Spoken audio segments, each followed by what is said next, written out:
Looking at the beautiful woman sleeping on the sofa, I was very satisfied with her performance last night. Suddenly, a large group of FBI agents burst through the door.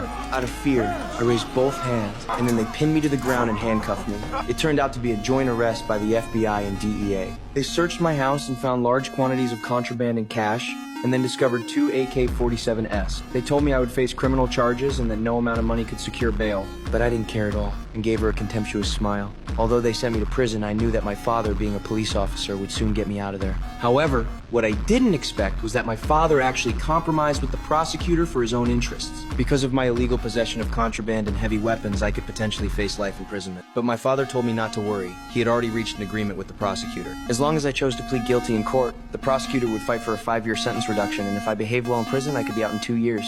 This sudden, devastating news was unacceptable but to reduce my sentence, I still followed my father's advice. However, an accident occurred on the day of the trial. Although I chose to plead guilty, the judge believed that my possession of heavy weapons was actually to protect my contraband. Therefore, according to the minimum sentencing standards, the judge sentenced me to 10 years in prison. Only then did I realize that both my father and I had been deceived by this prosecutor. I simply could not accept this outcome. 10 years in prison? How was that possible? I angrily cursed at the prosecutor, but the matter was now settled, and no matter how much I struggled, it was useless. 7 months later, a prison guard suddenly took me to the medical office, where sat the very prosecutor who had sent me to prison, along with a beautiful woman. The woman identified herself as a special agent from the FBI. She had discovered that I had been living quite comfortably during my 7 months in prison, not only getting along well with various prison gangs, but even developing my own side business there. But I paid no attention to her praise, knowing they were looking for me. It turned out they valued my social skills and wanted me to transfer to another prison to make contact with an inmate and extract from him the location where bodies were hidden. The prosecutor also told me they suspected this person was a serial killer who had murdered 14 young girls,